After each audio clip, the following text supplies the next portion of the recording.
नमस्कार, आदाब, सत श्री अकाल। मैं हूं दानिश अजहर खान और आप देख रहे हैं बीएनसी न्यूज़ का विशेष कार्यक्रम द डीआरके शो। आज हमारे साथ में बात करने के लिए एक ऐसी शख्सियत है। ताज़ा उदाहरण आपको बता दें कि एक आंकड़े के अनुसार इस साल भी 2024 क्योंकि लग चुका है, इस साल भी जो अभी नया आंकड़ा आया है उसके अंदर ही लड़कियां ने जो है देश के अंदर रैंक की है। देश की ग्रोथ के अंदर जो है लड़कियों की एक अहम भागीदारी इस साल भी देखी गई है। पिछले साल की अगर हम बात करें तो अलग अलग सेक्टर के अंदर भी जो है लड़कियों ने जो है अपनी बोल सकते हैं कि अपना रुतबा कायम किया है। बात बुरहानपुर की कर ले तो 2024 के फर्स्ट में ही हम बात कर रहे हैं बुरहानपुर की बेटी, जिन्होंने बुरहानपुर का नाम बल्कि हम बोल सकते हैं दुनिया के अंदर जो है रोशन किया है। हम बात कर रहे हैं योगिता वर्मा। बहुत बहुत स्वागत है। Thank you sir. मैडम ये बताइए कि आपका जन्म कहाँ हुआ, शिक्षा जो प्रारंभिक शिक्षा होती है वह कहाँ तक हासिल की, और थोड़ा सा बैकग्राउंड के बारे में बताइए। सर सबसे पहले तो मैं अपना नाम बता देती हूँ। मेरा नाम योगिता रामगोपाल वर्मा है। मैं मध्य प्रदेश के बुरहानपुर जो है डिस्ट्रिक्ट की निवासी हूँ। मैंने अपनी जो स्कूली शिक्षा है, प्रारंभिक शिक्षा, हायर स्कूल जो भी है, हायर सेकेंडरी सभी जो है बुरहानपुर में ही कंप्लीट करी। बुरहानपुर के अंदर जो सेवा सदन महाविद्यालय है वहाँ से मैंने अपनी स्कूलिंग कंप्लीट करी 12th तक। उसके बाद मैंने अपना ग्रेजुएशन जो है सेवा सदन महाविद्यालय से ही कंप्लीट किया। वहाँ से मैंने बीएससी कंप्यूटर साइंस में अपना स्नातक कवर किया है। अच्छा, पारिवारिक बात अगर हम करें आपकी तो कहाँ क्या है परिवार में? सर मेरे परिवार में मेरे माता पिता, मेरी भैया दीदी है, और अभी कुछ मंथ पहले ही भैया का देहांत हुआ है, तो इस वक्त हम 4 लोग हैं फिलहाल। तो भैया के देहांत की वजह कुछ? जी सर, उनका रीज़न ये था कि वो भी वैसे मेरी तरह ही प्रिपरेशन कर रहे थे। उनका इंटरव्यू भी मेरे बोर्ड में मेरे दिन पे मेरे साथ ही था, बट अनफॉर्चुनेटली वो दे नहीं पाए। मेंस कवर हो गया था, उनका इंटरव्यू था, उससे पूर्व ही जून में उनका देहांत हुआ है कुछ समय पहले। और परिवार का काफ़ी सहयोग रहा है, जैसा कि जानते हो। सबसे पहले मैं आई थिंक बोलूँगी भैया का ही मुझे सपोर्ट था, जिसके कारण मैं यहाँ पर हूँ, उन्हीं के कारण हूँ। आई डोंट थिंक कि मैं उनकी मदद के बिना कभी यहाँ तक पहुँच पाती। क्या नाम था भैया? भैया का नाम सागर वर्मा था। उनका फ़ोटो भी लगा है वहाँ पर। बहुत ज़्यादा मतलब बहुत मेहनत जी, बहुत यंग थे। ही वॉज जस्ट मतलब मुझसे 5 साल बड़े थे। 29 उनकी एज थी और काफ़ी इंटेलिजेंट थे। He was passed out from Delhi technological university. उनकी स्ट्रेटजी, उनकी टेक्निक्स बहुत अच्छी थी और वो मुझे वही पढ़ाया करते थे। अच्छा, आपको वही पढ़ाते थे, यानी उन्हीं की वजह से आप यहाँ तक के पहुँचे हैं। अच्छा, परिवार की पापा की मम्मी की बात करें तो वो भी कोई यूपीएससी एमपीपीएससी? जी, पापा तो वैसे है ना पुलिस, मध्य प्रदेश पुलिस में है, हेड कांस्टेबल के पद पर है। तो पापा के कहीं ना कहीं पापा का ही आइडिया था, उनकी ही सोच थी कि वो हमेशा से अपने अधिकारियों को देखते थे, उनसे बहुत कुछ सीखते थे। तो उन्होंने पहले तो दीदी को दिल्ली भेजा, तो उन्होंने दिल्ली में दीदी ने यूपीएससी की प्रिपरेशन करी कुछ समय तक। फिर दीदी से मुझे भी मार्गदर्शन काफ़ी मिला, दीदी ने मुझे काफ़ी गाइड किया। जब मैं 10th क्लास में थी तो ये दिल्ली में प्रिपरेशन कर रहे थे, तो इनको देख के मुझे काफ़ी मोटिवेशन मिला कि यार आईएएस जैसी भी कोई चीज़ होती है, स्टेट पीसीएस जैसे भी कोई एग्ज़ाम्स होती है। तो दीदी ने भी बताना चाहूँगी कि उन्होंने भी इस एग्ज़ाम का इंटरव्यू दिया है और वर्तमान में अभी कुछ दिन बाद उनकी मेंस भी है इसी एग्ज़ाम में। चलिए, हम भी आशा करते हैं कि दीदी भी सफल हो जाए आपकी तरह। तो अब क्या गोल क्या है आगे? सर अभी तो वर्तमान में जैसा मेरा इस पद पे चयन हुआ है, तो मैं अभी तो फिलहाल तो इसकी ज्वाइनिंग का वेट करूंगी। जब भी पहले तो इसकी नरोना एकेडमी में, जैसा भी आपको पता होगा, एमपी नरोना एकेडमी बहुत फेमस है स्टेट सिविल सर्विसेज के ट्रेनिंग के लिए।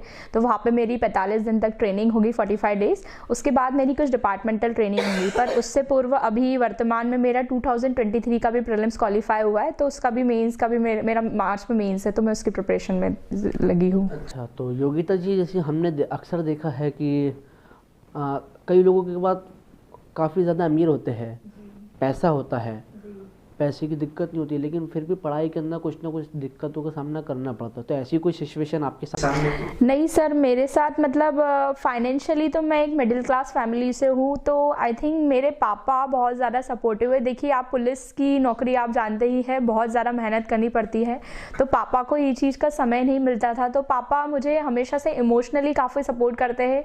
वो खुद बहुत ज़्यादा, उनकी सोच बहुत ऊँची है। मतलब मुझे कभी ऐसा फील नहीं हुआ कि मुझे जेंडर बेस पे कभी फेस करनी पड़ी है।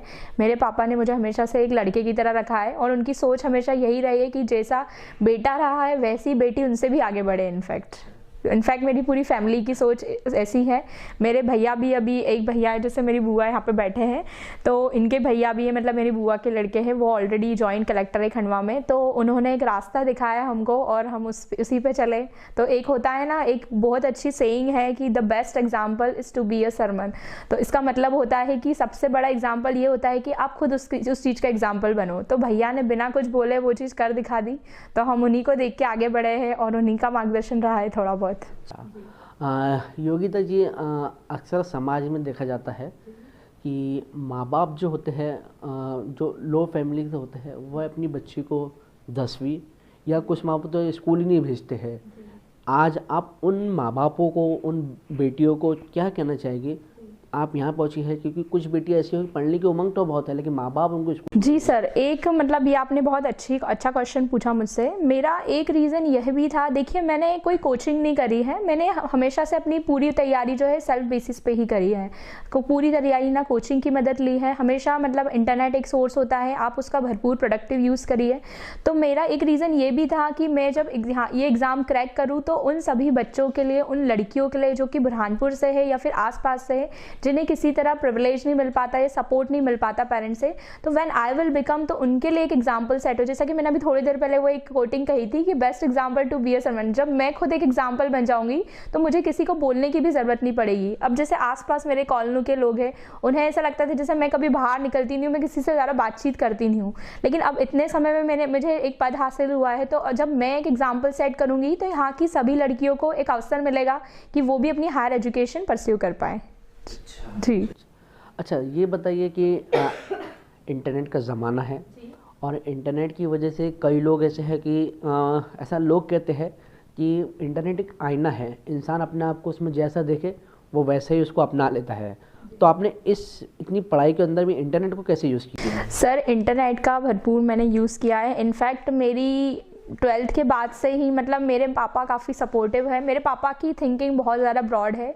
ऐसा नहीं है कि हमारे घर में शादी जैसा ऐसा कुछ वो है, मेरे पापा की थिंकिंग बहुत अच्छी है। तो उन्होंने, जब मेरा एग्ज़ाम क्लियर हुआ तो हमेशा से एक गिफ्ट तौर पे मुझे एक मोबाइल मिला हुआ है, तो मोबाइल मेरे पास हमेशा से अच्छा ही रहा है।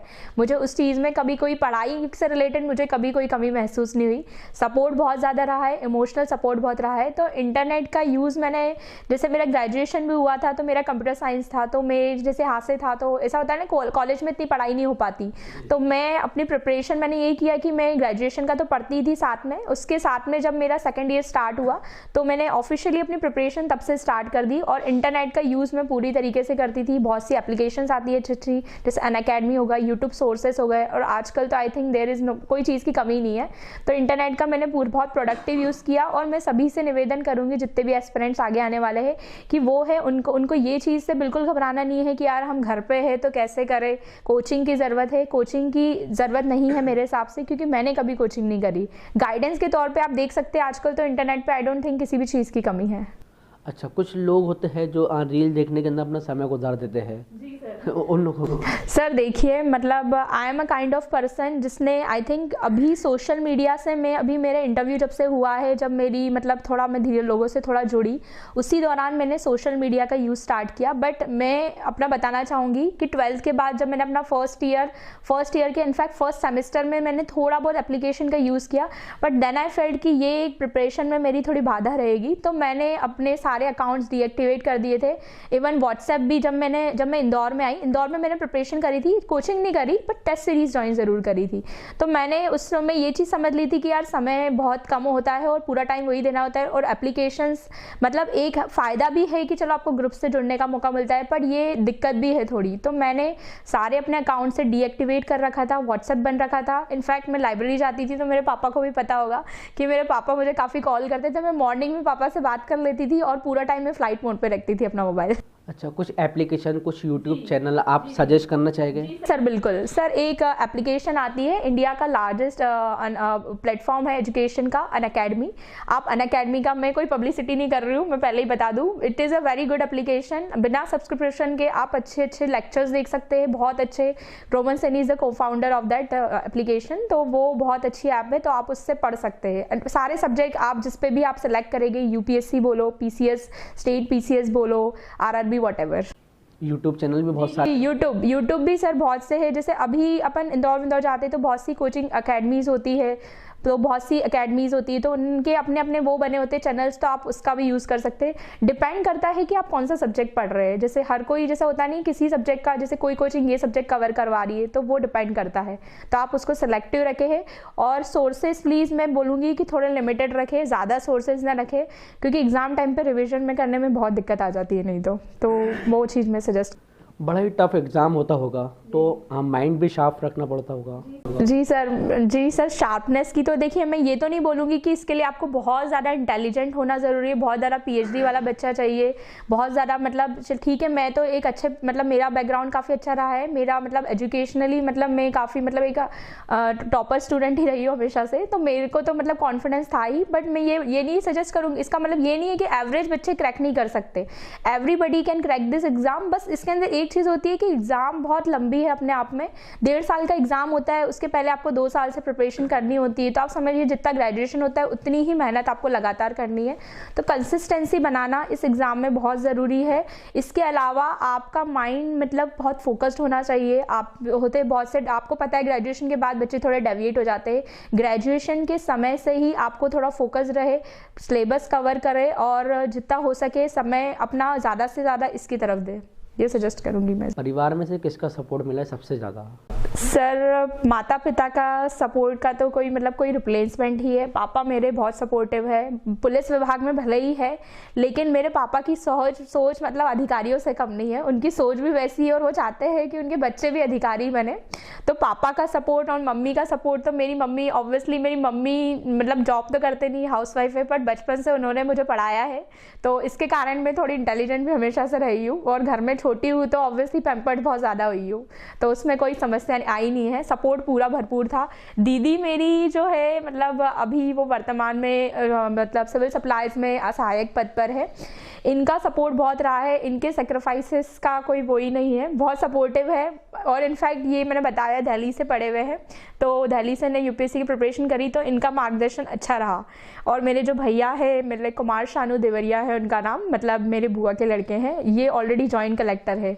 तो एक होता है ना रास्ता दिखाना, तो रास्ता इन्हीं ने दिखाया, बाकी इन सब ने सहायक के तौर पे हमेशा वो की है, और जो होता है प्रिपरेशन में हेल्प, तो वो मेरे रियल भैया ने की है, सागर भैया ने।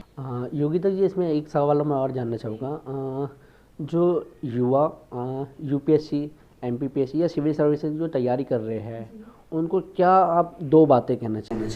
सर उनसे मैं यही कहना चाहूँगी कि आपका भले ही हो सकता है कि मेरा चले पहली बार में चयन हो गया है, पर उनसे मैं निवेदन करूँगी कि अगर आपका पहली बार में चयन नहीं भी होता है तो निराश ना होए, कंसिस्टेंसी बनाए रखें, मेहनत अच्छे से करें।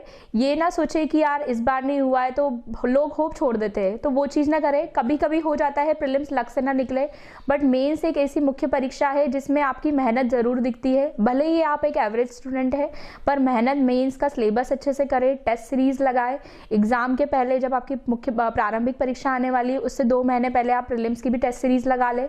उसके बाद जैसे ही आपका मेंस वगैरह हो जाता है, प्रीलिम्स हो जाता है, मॉक इंटरव्यू अवश्य दे। ये सब चीज़ें बहुत ज़्यादा ज़रूरी है, इसको डिक्लाइन न करें।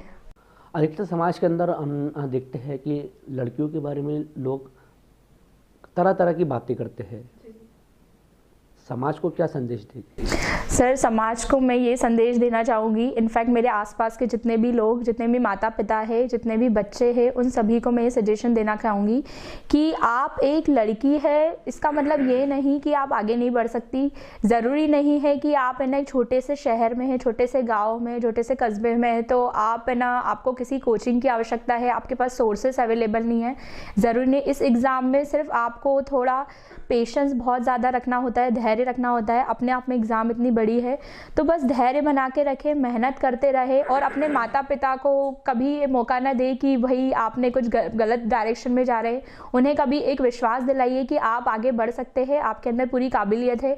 अगर आप उनको एक बार विश्वास दिला देते तो वो आप पे भरोसा ज़रूर करेंगे। तो मैं उन बच्चों से भी मतलब एक निवेदन करूँगी कि वो जो है मेहनत करे, खुद से कोचिंग के बिना भी वो सेल्फ से प्रिपरेशन स्टार्ट करे और अपने माता पिता का सपना ज़रूर साकार करे। चलिए, बहुत बहुत शुक्रिया योगिता जी हमसे बात करने के लिए। तो आपने देखा बुरहानपुर के रहने वाली बुरहानपुर की बेटी, जो कि एक हेड कांस्टेबल की बेटी है, उन्होंने आज अपना नाम और बोल सकते हैं बुरहानपुर का नाम भी इंडिया के अंदर रोशन किया है अपनी मेहनत से, अपनी लगन से। ऐसी और भी खबरों के लिए आप देख सकते हैं बीएनसी न्यूज़। अगले हफ्ते फिर होगी किसी नई शख्सियत के साथ मुलाकात। जब तक कि आप लोग देखते रहिए बीएनसी न्यूज़। नमस्कार।